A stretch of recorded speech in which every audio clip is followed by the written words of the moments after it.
So there's a lot that can be done with just the 808 drum machine and a subtractive synth. It's part of the beauty of the simplicity of dub techno, I find. So yeah, I'm just putting in a 4 to the floor kick drum. And I'm now going to duplicate that track.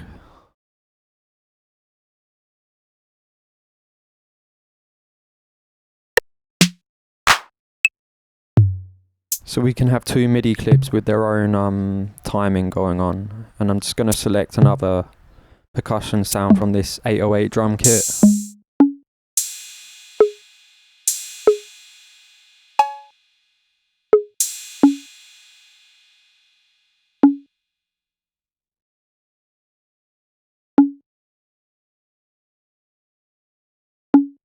And I'm now going to set the loop region so it's polyrhythmic.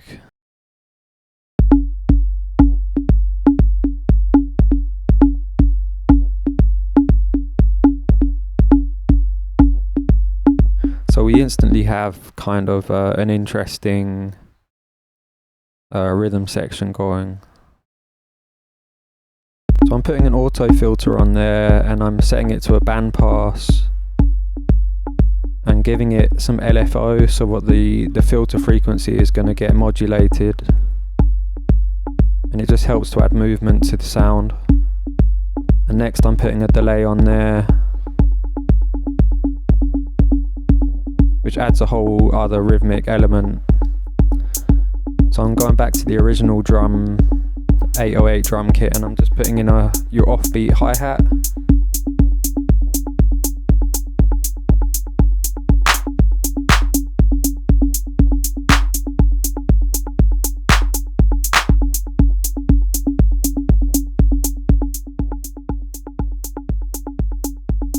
So I'm just going to keep it minimal and just leave the drums at that for now. And I'm going to load a instance of operator and start making a dub chord. So I'm going to put in a minor triad chord.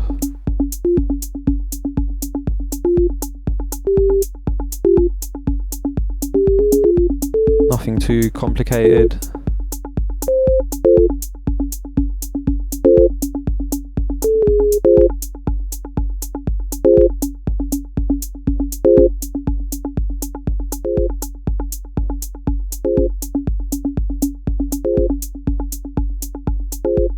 So I'm just going into the amp envelope here in operator and I'm giving it some release.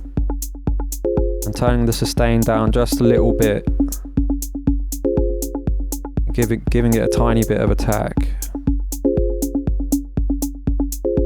And I'm changing it to a saw wave.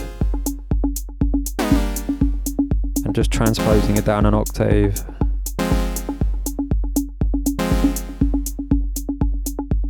And so I've turned the frequency of the filter right down and I'm giving it some filter envelope. And I'm setting the decay to like 1.5 seconds roughly. So that gives us our basic dub techno stab sound. And now it's time for some spatial effects. And I'm just using Ableton's stock reverb, giving it quite a big decay time and changing it to high quality mode.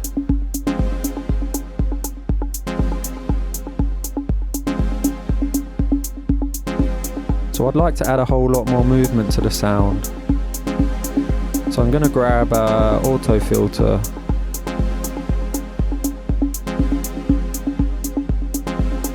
and put it before the reverb.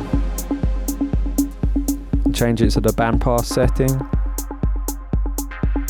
Turn the LFO up.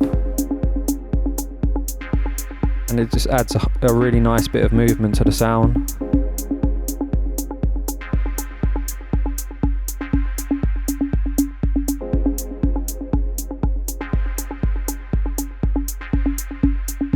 So you can experiment putting like a chorus or a flanger or a phaser on there, just anything which helps to spread the sound out and make it sound a bit like richer.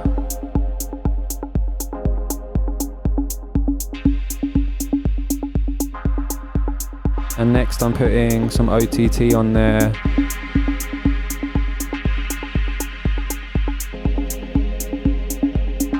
So I'd like to automate the filter here in the multi-band dynamics device. So I'm just going to go into the clip envelope editor and I'm going to change it to unlinked, which lets the automation run independently from the clip's timing. So you can come up with some really interesting modulation that way, like polyrhythmic modulation.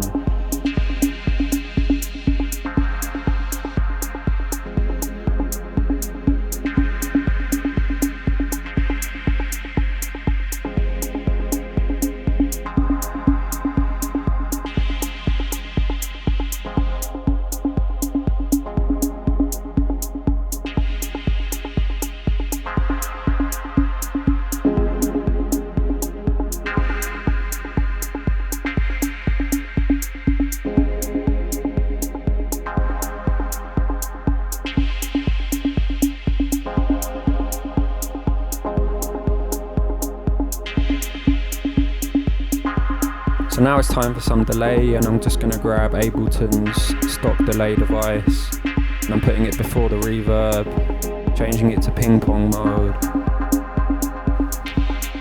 and just adjusting the filter a bit there and give it a bit more feedback.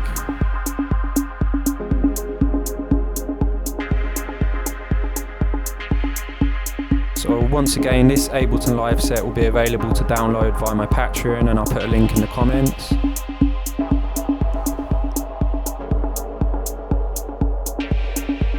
So it's always a good idea to transpose the chords around once you've got all the filters and effects on there, because it's like you need to find the sweet spot. I find often pitching it down, it will sound better. And a really cool thing to modulate is the decay of the filter envelope.